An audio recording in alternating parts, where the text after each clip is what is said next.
punya suara hati kecil nih ya, aku harus balik ke kampung, aku harus balik ke tempat di mana aku berasal, aku pengen ngembangin supaya tempatku juga bisa maju gitu. Maksudnya makin banyak bantu orang kan makin bagus.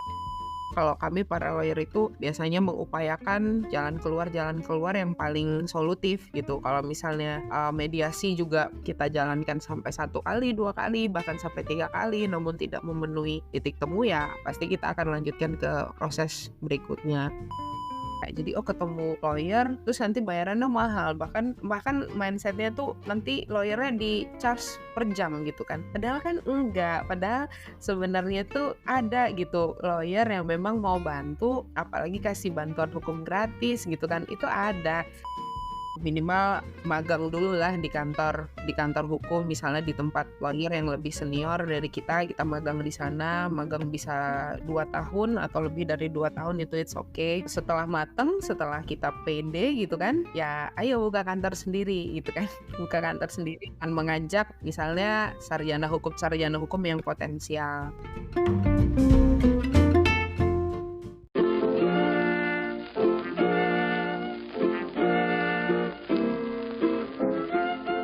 Di antara banyak peran yang orang miliki, kamu perlu tahu salah satunya. Cari tahu bareng di Pengen Tahu Podcast.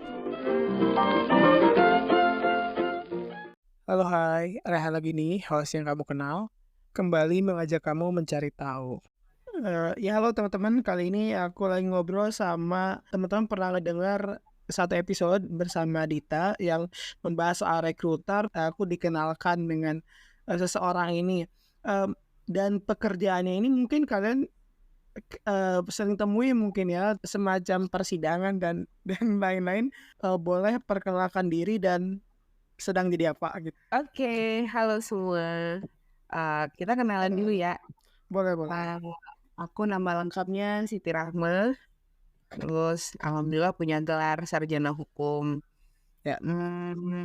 Dulu sebelum aku profesi, sekarang ini jadi lawyer ya, bahasa kerennya.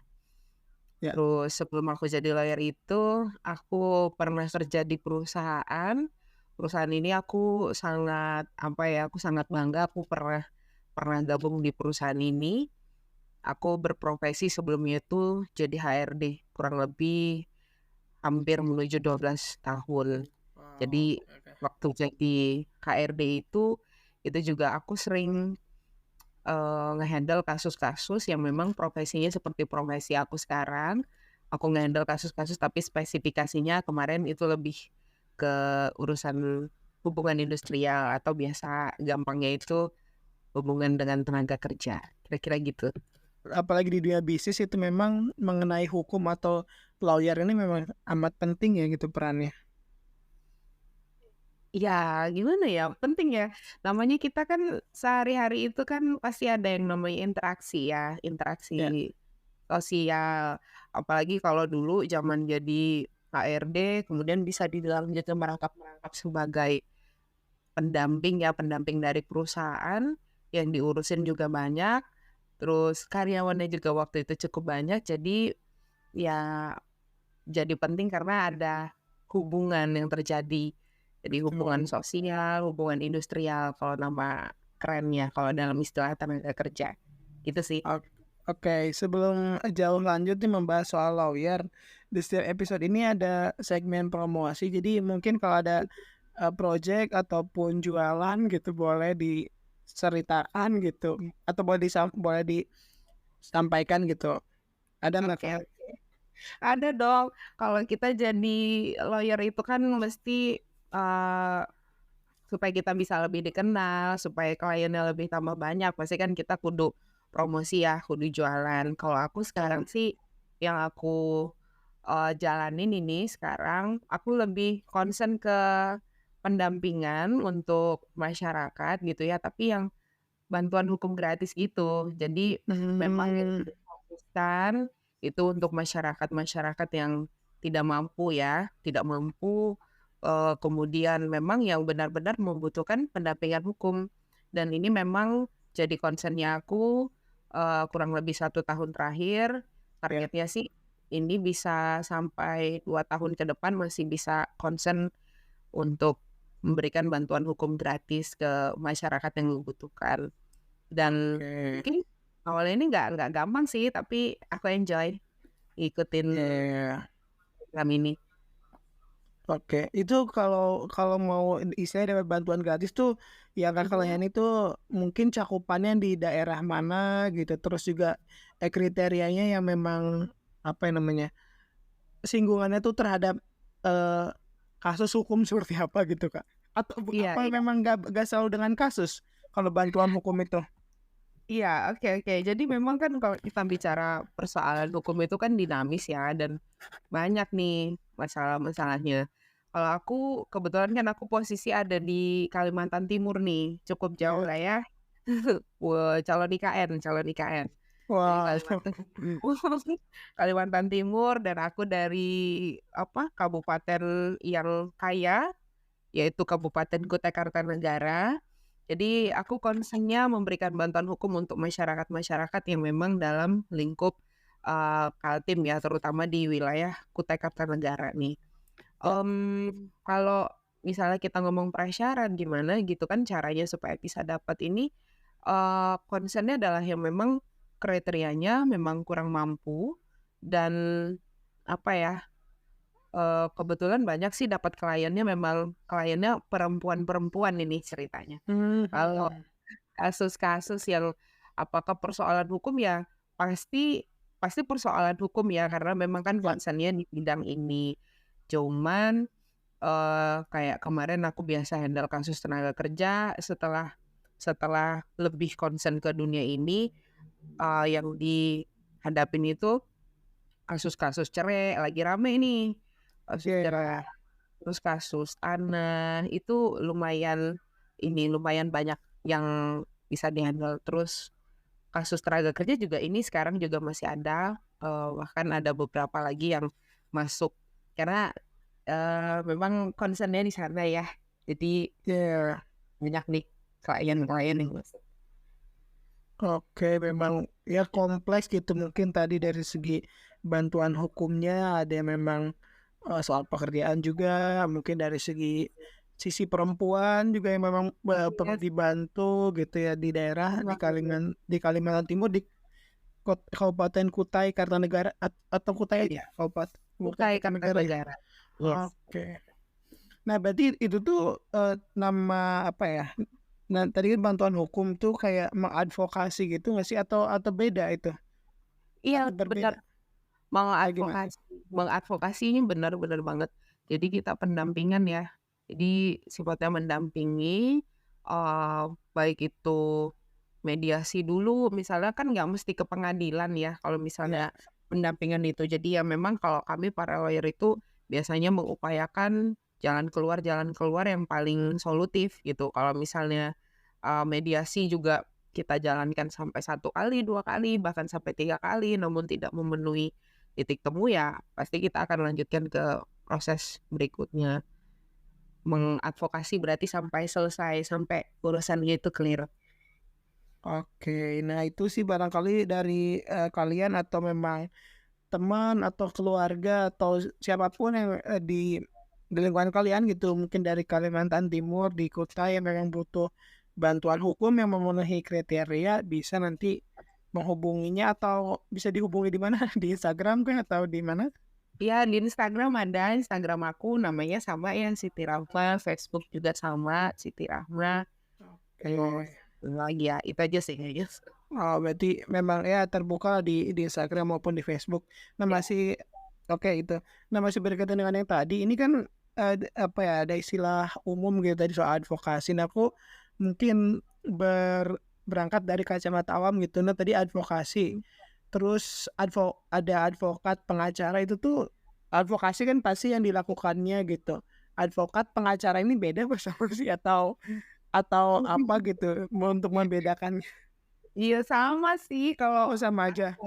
iya sama, kalau advokat itu kan, apa ya, gelarnya ya, jadi profesinya itu adalah advokat, ya sama advokat, lawyer, pengacara itu kan sebenarnya sama ya istilahnya, sama Iya. aja, nggak ada bedanya. Oh, soalnya kan ada asosiasi advokat gitu, terus misalkan pinggir jalan ada kantor advokat gitu.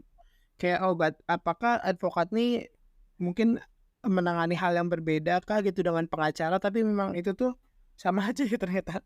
Sama aja, sama aja. Oke, oke, oke. Nah, tadi kan ya udahlah cerita gitu mungkin, apa yang dikerjakan juga udah sempet dibahas gitu. Tapi kalau boleh sampaikan gitu secara definisi atau secara umumnya tuh ngapain aja sih, jadi lawyer ini? Apa aja yang bisa dilakukan gitu? Boleh diceritain, Kak? Mhm. Kalau yang biasa dilakukan kan pasti kita namanya sifatnya pendampingan ya. Jadi kalau advokat itu kita, profesinya namanya ya profesinya udah keren ya. Kita bisa Iya. mengajukan, gugatan, kita bisa memberikan penjelasan-penjelasan yang penjelasan-penjelasan hukum yang bisa membela kepentingan hukum klien kita gitu kan. Iya. Terus, oh iya tergantung ininya sih, tergantung kasusnya dulu apa gitu kan, karena kalau dalam spesifikasi pendampingan itu setiap kasus pasti beda-beda. Ada yang perdata, baik itu perdata ataupun pidana itu kan prosesnya kan agak berbeda gitu jalurnya. Mmm. Jadi, kalau dibilang ngapain aja seorang advokat ini ya kita pendampingan. Jadi pendampingan membela, yang dibela kan sebenarnya bukan bukan orangnya kan ya, tapi yang dibela adalah kepentingan hukumnya si Wah, ya gitu. soal lebih ke berarti soal memperjuangkan haknya gitu. Jadi kayak memang orang yang istilahnya dibela itu, apa yang dia lakukan mungkin ada sisi dia melakukan kekeliruan, tapi memang pasti ada hak di sisi hukumnya gitu ya, Kak? Iya, Apa gimana? benar. Iya. Jadi yang kalau kita bilang kan yang dibela adalah kepentingan hukumnya si klien. Jadi di dalam kepentingan hukumnya si klien itu kan pasti ada bicara hak-haknya si klien, ada kewajibannya si klien. Jadi, ya kalau namanya kepentingan hukum kan bukan berarti kayak misalnya kalau kasus pidana tuh kita bukan berarti bisa bisa menghilangkan vonis hukuman gitu kan, Betul. tapi Mhm. kita bisa membantu meringankan, mengajukan untuk meringankan hukuman si klien.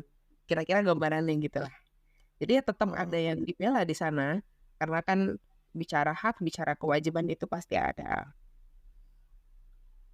iya, iya, iya. Nah, kalau sekarang itu kan berarti pekerjanya itu bantuan hukum gratis, berarti itu sukarela. Nah, Mhm. kalau, eee, apa ya namanya, kalau misalkan secara pekerjaan nih, jam kerjanya gitu kalau misalkan lawyer tuh gimana sih sedianya? Apakah di kantor gitu, di kantor advokat gitu, berarti apakah nunggu, ada jam kerjanya di kantor atau memang menyesuaikan dengan agendanya atau seperti apa? Iya, itu berarti, kita bicara kalau jadi lawyer, jadi advokat tuh enak apa enggak ya? Nah, Mmm, kalau jadi lawyer itu enaknya tuh gini, cakupan kerja kita tuh seluruh Indonesia. Jadi ya. tidak hanya terpaku misalnya saya di Kalimantan Timur, terus saya hanya bisa beracara di Kalimantan Timur, tidak, saya bisa Ya. jadi itu berlaku di seluruh Indonesia, dimanapun kliennya kita dapat. Oh berarti iya, oke, oke, oke. Jadi ya karena sekarang saya domisili di Kalimantan Timur, ya berarti concern-nya di Kalimantan Timur, khusus di kabupaten saya, di Kutai Kartanegara gitu kan. Oh, terus kalau ngomongin jam kerja itu dia enaknya kalau jadi ini ya, jadi lawyer ya. Jam Ya. kerja tuh kita bisa tentuin sendiri gitu kan. Kita tidak terikat harus masuk jam 8 kayak di kantor misalnya pulang jam 5 enggak. Jadi kita yang paling bisa menyesuaikan fleksibel waktunya seperti apa, ketemu dengan klien mau pagi, mau siang, mau malam, it's okay, senyamannya kita bekerja. Cuman kalau misalnya yang terikat waktu itu seperti misalnya ketika ada jam-jam kita harus sidang misalnya atau harus ketemu dengan Mmm, instansi-instansi yang memang terkait sama profesi kita gitu kan. Nah itu ya, tetap harus ikutin jam kerja yang berlaku. Kan namanya juga dengan instansi kan kita tahu kan harus berurusan dengan siapa. Tapi kalau dengan tim ataupun dengan klien yang kita harus temuin, kita yang harus paling bisa mengatur fleksibel waktunya seperti apa. Itu sih seru tahu jadi lawyer. ya, apalagi sekarang kayak mungkin nonton apa enggak gitu di drama Korea juga banyak yang membahas mengenai lawyer kayak gitu. Ah, iya, Eee, bener. ya jadi kayak oh jadi ada ya jadi ada bayangannya lah gitu. Jadi apa ya, ketegangan-ketegangan gitu dalam membela itu ya tadi apalagi mungkin membelanya tadi kayak memang hak-hak yang, memang orang-orang yang membutuhkan gitu, orang-orang yang memang tidak mampu mungkin itu ya sesuailah tadi dengan ceritanya. Nah, kalau ini kan tadi bantuan hukum gratis gitu, pernah ngedengar istilahnya pro bono bukan, kayak apa ya, istilahnya tuh kayak membantu tapi memang nggak dibayar itu tuh apakah kita tuh dibayar oleh pemerintah atau seperti apa tuh? Iya, jadi, pengacara kan jadinya ada yang gratis, ada yang komersil gitu kan, karena Iya, concern-nya kan yang untuk bantuan hukum gratis ya. Kalau di Kalimantan Timur itu ada perda yang mengatur. Jadi Perda Nomor 5 Tahun 2019 tentang penyelenggaraan bantuan hukum gratis. Dan 5 apa tahun 2019. heeh, tentang Oke. penyelenggaraan hukum bantuan bantuan hukum gratis ya. Ya. Jadi ini kita yang bayar ini jadinya yang bayar negara, jadi yang bayar pemerintah. Mmm. Jadi kita tidak membebankan, biaya itu ke klien, tapi yang memang, nanti yang bayar pemerintah. Cuman prasyaratnya kan, para lawyer ini atau lembaga bantuan hukum lah ya, itu kita harus kerjasama dulu, kerjasama sama pemerintah provinsi, Ya. misalnya gitu. Jadi yang kita gratiskan itu kan jadinya jasa jasa lawyer-nya gitu ke klien. Itu sih, cuman ya Mmm. memang untuk bisa dapat menyelenggarakan bantuan hukum gratis itu juga tetap ada prosedur-prosedur yang harus dipenuhi ya secara ini, secara apa ya, secara dokumen-dokumen Perizinannya ya. Mmm. gitu. Dan nggak semua pengacara juga mau sebenarnya untuk kasih bantuan hukum gratis ini, kan itu bagian dari haknya si lawyer ya, mau kasih Iya, bantuan iya. atau enggak itu pribadi dari masing-masing orang. Bagaimana, profesionalitasnya maksudnya memang menyediakannya seperti apa gitu ya, Kak? Iya betul. Oh, oke. Nah, kalau misalkan lawyer sendiri itu memang setelah SH bisa menjadi pengacara atau kayak kan banyak nih kayak di dokter kita ada koas, kalau di, perawat ada nurse, di psikologi juga, guru juga sekarang ada, seperti program pendidikan guru. Nah, kalau untuk dari sarjana hukum ke lawyer tuh ada semacam sertifikasi kayak gitu nggak sih? Iya ada, dan itu susah banget dapatnya. Wah, gimana tuh? Dan aku kemarin itu aku ngerasain banget tuh perjuangannya luar biasa sampai bisa dapat gelar advokat itu.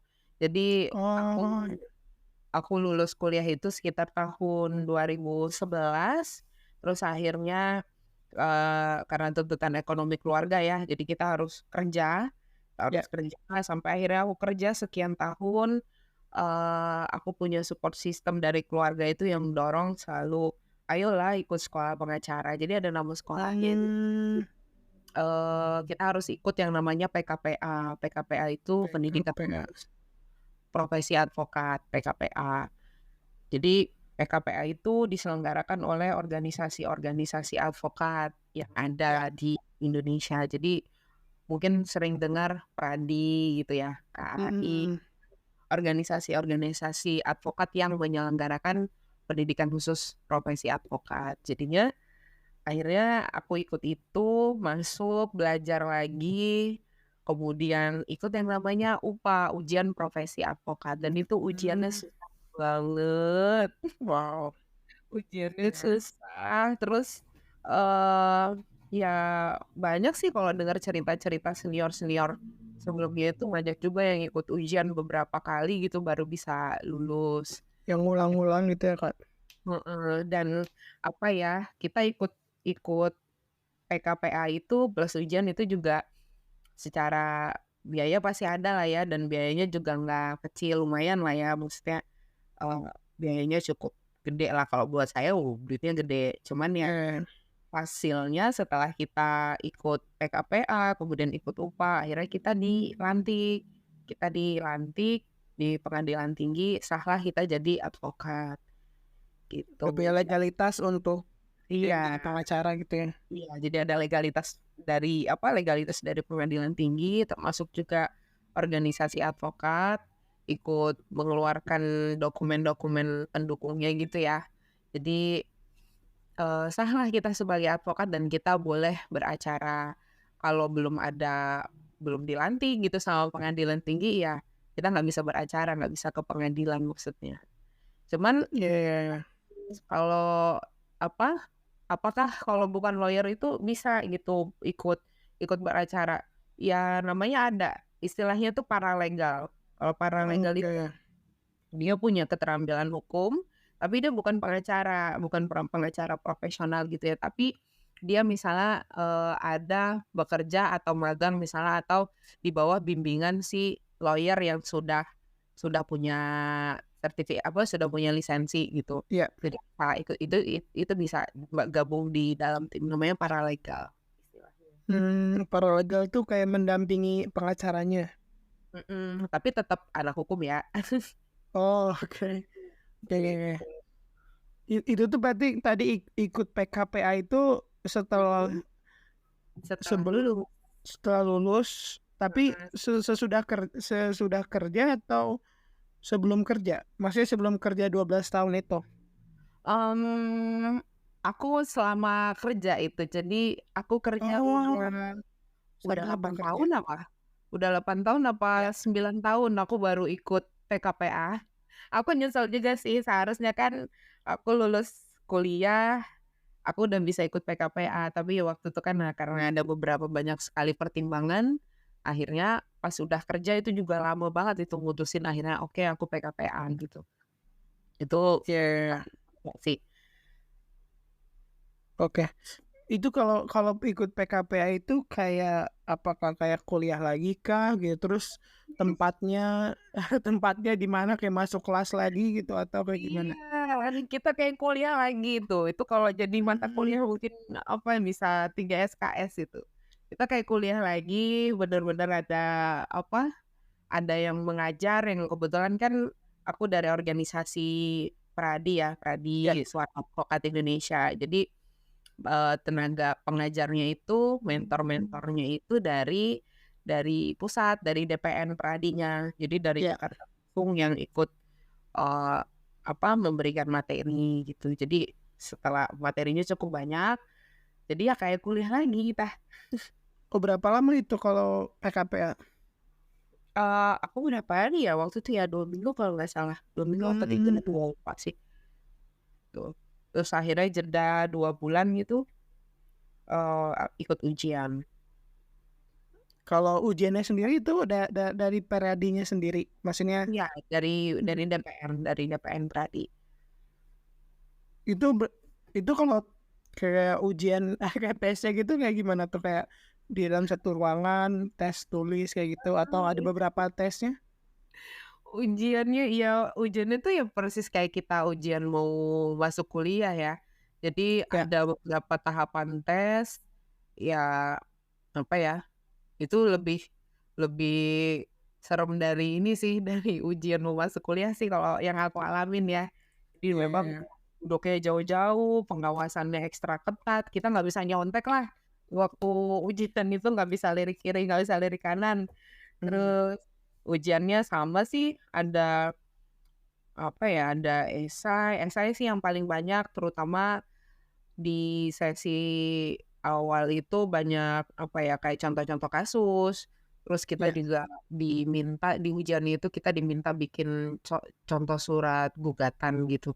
Jadi dikasih kasus, terus disuruh bikin model gugatannya seperti apa, disuruh bikin contoh surat kuasa itu seperti apa, dan cukup lama, panjang panjang sekali itu rangkaian ujiannya seharian full.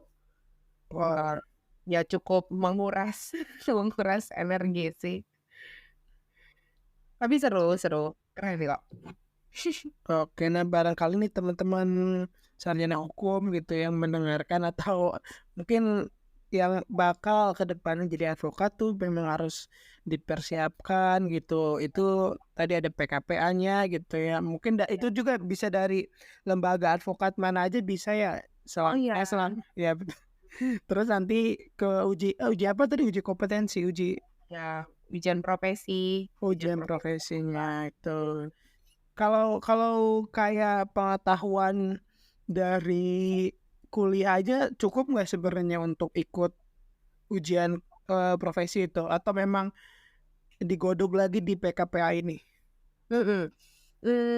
Sebenarnya bekal kita waktu kuliah S1 itu cukup, cuman kan pada saat kita, belajar lagi itu pada saat PKPA, sebenarnya mengulas materinya lebih detail sih, lebih detail, lebih rinci, kemudian banyak sekali contoh-contoh yang memang, eee, itu benar-benar ngebuka wawasan kita banget gitu loh.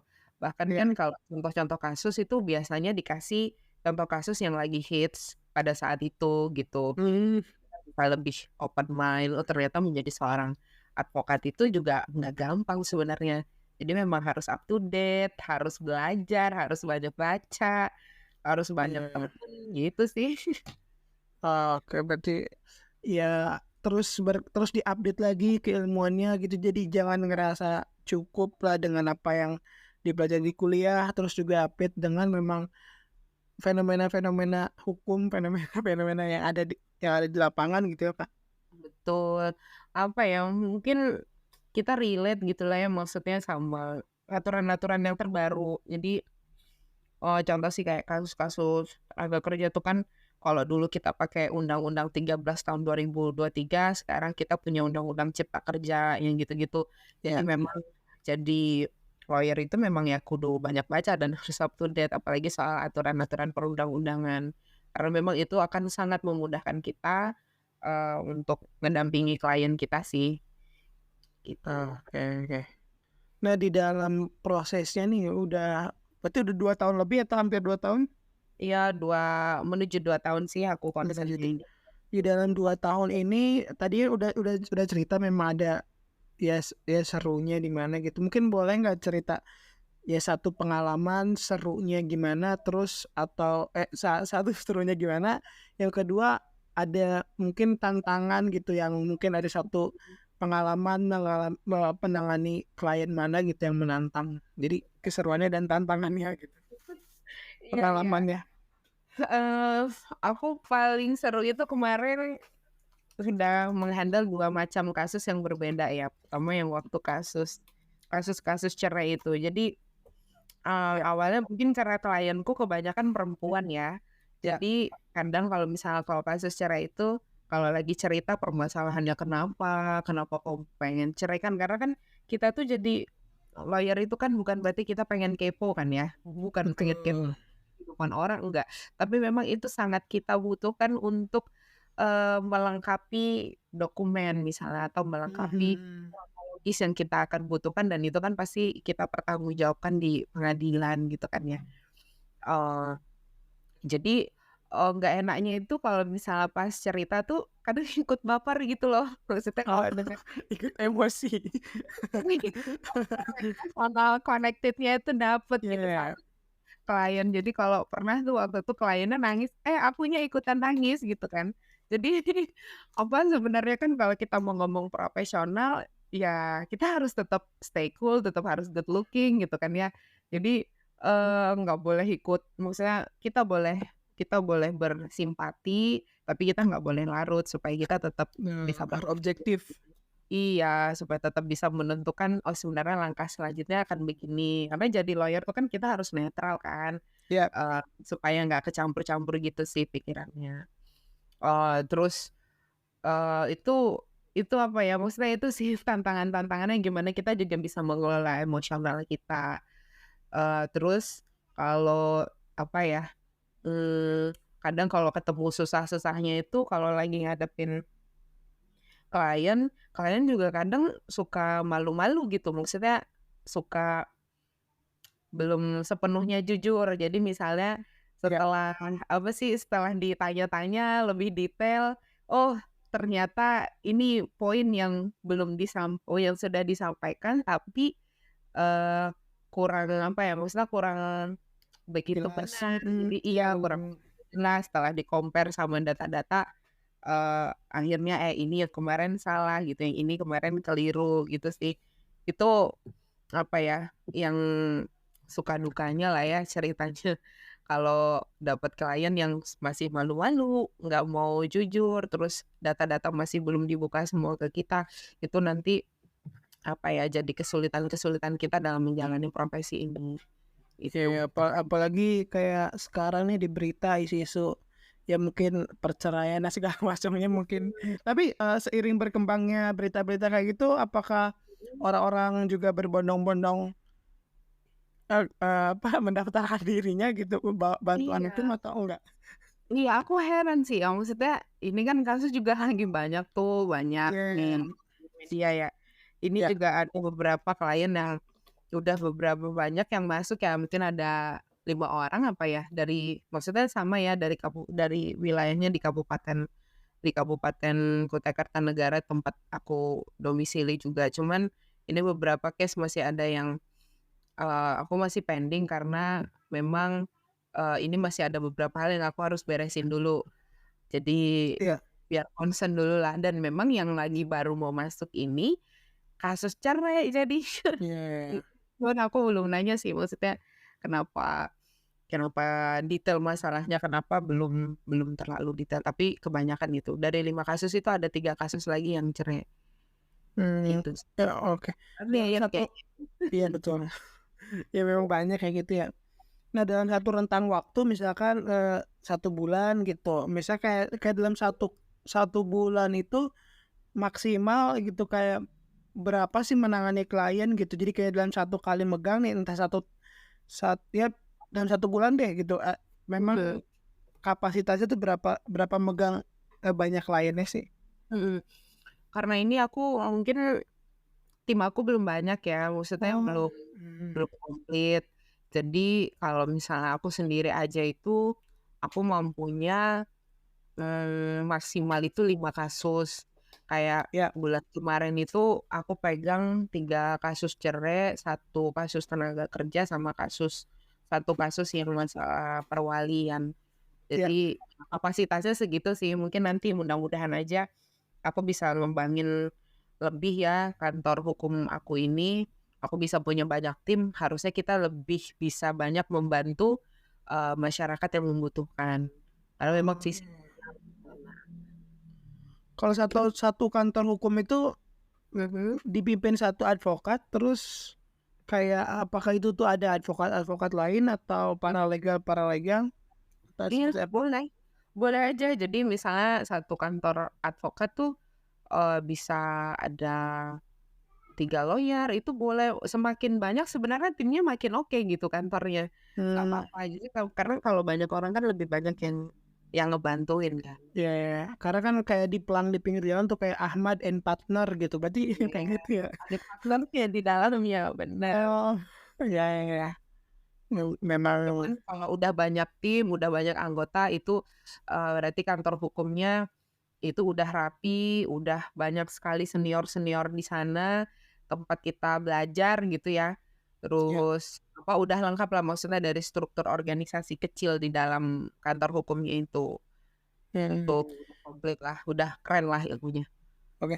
Kalau secara secara hukum nggak ada pembatasan gitu kayak menangani berapa klien gitu nggak ada ya, yang penting memang ya sebisanya, secukupnya gitu ya, apa gimana? Mhm. Ya nggak ada sih, jadi kalau kita mau ngambil kasus ini, ya selama lawyer-nya ini mampu, bisa sesuai dengan kapasitas, kompetensinya, skill-nya ada, ya wajib dibantu, wajib ditanganin, kecuali Ya, dia ya, oh aku nggak bisa nih, ini bukan bidangku, aku nggak bisa, itu boleh boleh ditolak. Tapi selama kita bisa menangani, ya kita mau nggak mau harus terima. Ya, oke. Udah profesi kan, udah kewajiban. Ya memang kayak gitu ya, karena, tadi kan di awal juga udah di-mention nih 12 tahun kerja gitu. Nah, apa sih alasan yang memang memutuskan, apa ya, istilahnya mungkin kembali atau mungkin malah berganti haluan ke lawyer nih? Apa gitu, apakah ada dorongan hati gitu atau memang ya udah mungkin merasa cukup nih merantau di Jakarta kembali Ya. atau kayak gimana? Iya, jadi, memang kan sebelum resign itu pertimbangannya cukup matang. Jadi ketika kita memang ingin mengembangkan kapasitas kita lebih, ya kita memang harus keluar dari, apa ya, dari zona nyaman gitu kan. Karena sesuatu yang baik itu juga pasti, tidak hanya berasal dari zona nyaman, tapi bisa jadi zona yang tidak nyaman itu jadi tempat kita belajar. Itu sih maksudnya yang sangat mendorong ini ya dan, eee, aku punya maksudnya suara hati kecil nih ya. Jadi aku harus balik ke kampung, aku harus balik ke tempat di mana aku berasal, itu aku pengen ngembangin supaya tempatku juga bisa maju gitu. Maksudnya, kita bisa lebih mengeksplor, apa yang kita punya gitu kan ya. Jadi makin banyak bantu orang kan makin bagus dan perusahaan tempat kemarin aku kerja itu, timnya juga sudah cukup mandiri, timku juga udah, apa ya, udah hebat, semua udah keren, udah pada pinter, jadi ya sudah saatnya aku yang harus melompat untuk mencoba dunia yang lain, Mmm, gitu. jadi ya di satu sisi si tim di pekerjaan juga udah ditransfer ilmunya, di sisi lain juga memang kayaknya udah saatnya deh untuk bermanfaat itu untuk Iya. masyarakat gitu ya. Ya, gitu. Kita memang harus selalu bermanfaatkan buat orang banyak. Ya ya ya. Seperti itu ya, dan kalau gini kan ini kan ya, apa ya, podcast ini kan bercerita soal bagaimana, dan apa gitu sih soal pekerjaannya. Kalau misalkan orang nih pengen berkarir sebagai lawyer gitu, apakah mungkin rekomendasi berdasarkan pengalaman aja gitu ya, kayak apa sih, step yang mungkin bisa diambil? Apakah memang tadi membuat sebuah, apa ya namanya, kantor advokat atau apa? Dan atau gabung atau kayak gimana nih untuk kayak fresh graduate gitu yang memang baru memulai karirnya tuh, langkah apa aja gitu yang bisa diambil sebagai advokat atau sebagai lawyer? Iya, jadi kalau ditanya langkah apa aja supaya bisa jadi lawyer, yang pertama kuliah dulu di fakultas hukum gitu kan. Harus sarjana hukum dulu, jadi step-stepnya itu. Jadi yang paling penting sarjana hukum dulu, terus, ikut ikut PKPA, ikut ujiannya gitu kan, terus sampai nanti akhirnya kita dilantik gitu kan. Ya, Terus, temukan temukan mentor yang memang kita anggap paling bisa buat ngajarin kita. Jadi untuk jadi lawyer tanpa mentor pun kita pasti akan kurang gitu, maksudnya kita oke. harus punya tempat, eee, gimana ataupun di mana kita bisa bertanya. Karena memang, Mhm, apa, itu penting gitu kan ya. ya, Terus, minimal magang dululah di kantor hukum, misalnya di tempat ya, lawyer yang lebih senior dari kita magang di sana, magang bisa 2 tahun atau lebih dari 2 tahun itu it's okay. Terus, setelah mateng, setelah kita pede gitu kan, ya ayo buka kantor sendiri gitu kan, buka kantor sendiri mmm, dengan mengajak misalnya, sarjana hukum yang potensial. Jadi walaupun belum belum lawyer, tapi bisa banget kalau misalnya kita ambil yang fresh graduate. Justru kalau aku sih milihnya aku akan ngambil fresh graduate yang lebih banyak. Kenapa? Karena kalau fresh graduate itu adalah yang paling enak banget diisi nih, diisi ya ya ilmunya. ya, Nah, ibaratnya kayak gelas kosong diisi air gitu kan, pelan-pelan pelan dia makin penuh gitu kan, makin penuh makin pintar. Dan itu nanti akan sangat ngebantu kita buat ngembangin kantor hukum itu biar bisa lebih gede. Gitu sih. Berbagi pengalaman gitu baik untuk Ya, si fresh graduate-nya sendiri ya. betul. Dan yang paling penting itu sebenarnya eh, niat, gimana kita memang niatnya pengen ngebantu orang gitu kan, pengen ngebantu masyarakat. Jadi mental itu dulu yang juga perlu kita kuatin gitu. Iya Jadi ya. jadi maksudnya antara pekerjaan yang mau kita jalankan, profesi yang mau kita jalankan itu berbarengan sama passionnya kita, memang kita pengen ngebantu orang. Itu sih.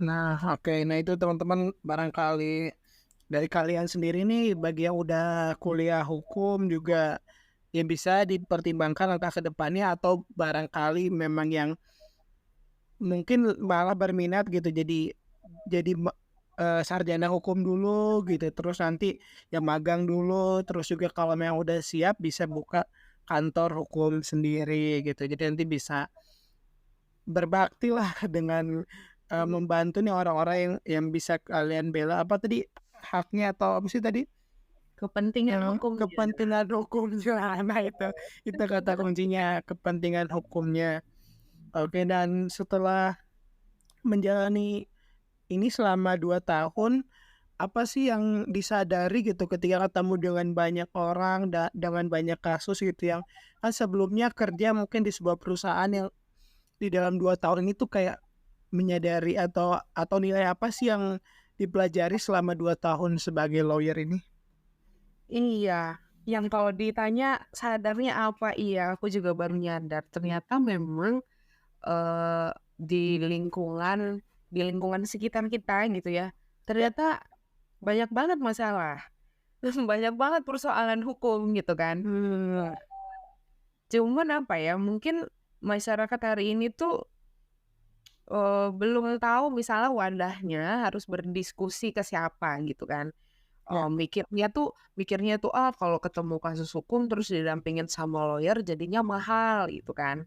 Itu ya, ya, ya. fenomena itu yang memang realita yang terjadi yang aku temuin ya. Jadi ketemu lawyer terus nanti bayarannya mahal, bahkan bahkan mindsetnya tuh nanti lawyernya di-charge per jam gitu kan. Padahal kan enggak, padahal sebenarnya tuh ada gitu lawyer yang memang mau bantu, apalagi kasih bantuan hukum gratis gitu kan, itu Ya, ada. Cuman memang itu bisa saja akibat dari ketidaktahuan masyarakat gitu kan, masih betul. tahu. Jadi ya memang jadinya akunya juga jadinya makin bersemangat dengan ketemu yang case-case kayak gitu, kita malah jadi lebih bisa membuka diri gitu.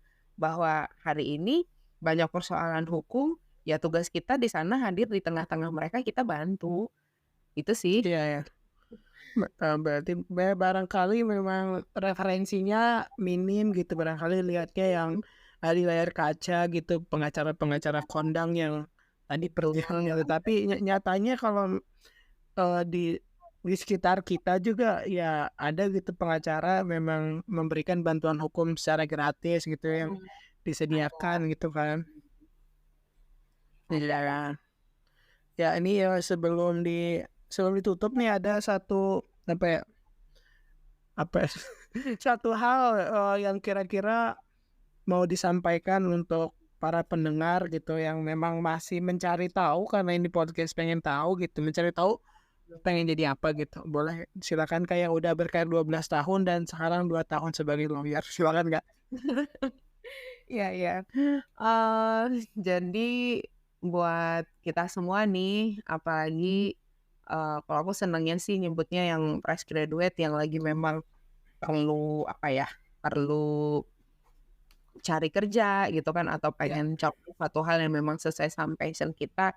Yang pertama itu, kuatin dulu mentalnya, benerin dulu kita punya mindset bahwa di luar sana kerjaan itu sebenarnya banyak gitu kan, um, dan dan banyak sekali yang memang bisa atau tempat yang bisa menampung, skill yang kita punya gitu. Jadi ya, kalau khusus yang memang pengen jadi lawyer, ya belajarlah dari misalnya senior-senior terdahulu, banyak tanya, banyak baca gitu kan, banyakin relasi di mana aja jadiin temen gitu kan supaya kita bisa bisa memperluas jaringan yang memang kita punya gitu, kayak kita memperluas network yang kita punya.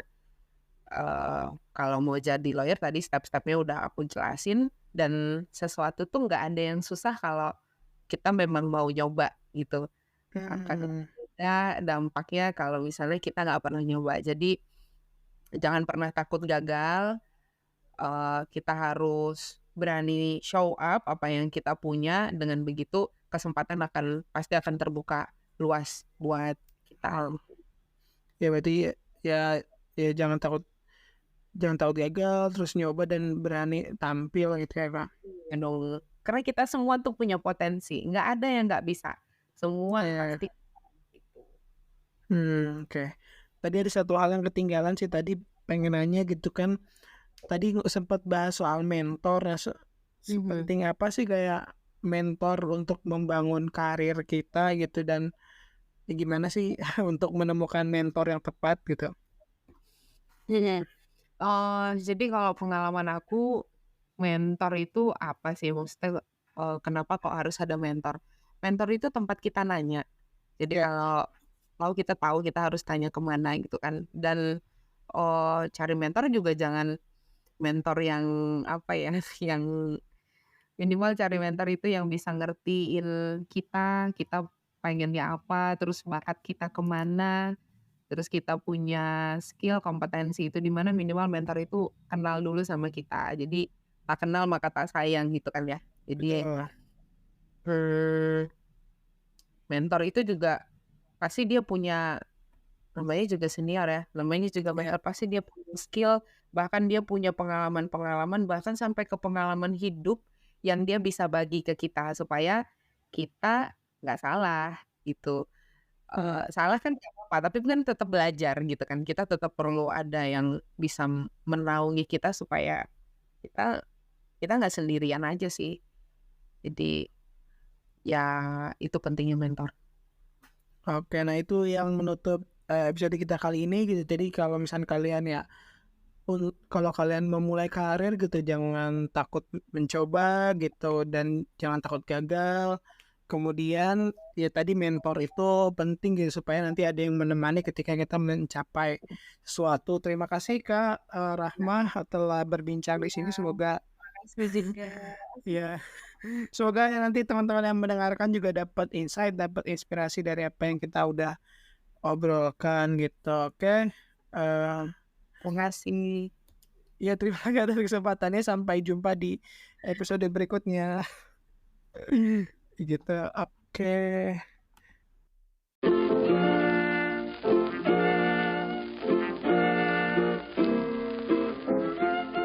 Makasih juga buat teman-teman para pencari tahu. Di episode berikutnya kita mau cari tahu soal apa lagi nih, bisa request ke Instagram @pengen_tahu_podcast. Sampai jumpa di podcast berikutnya dengan narasumber dan cerita lainnya. Pengen tahu podcast jadi makin tahu.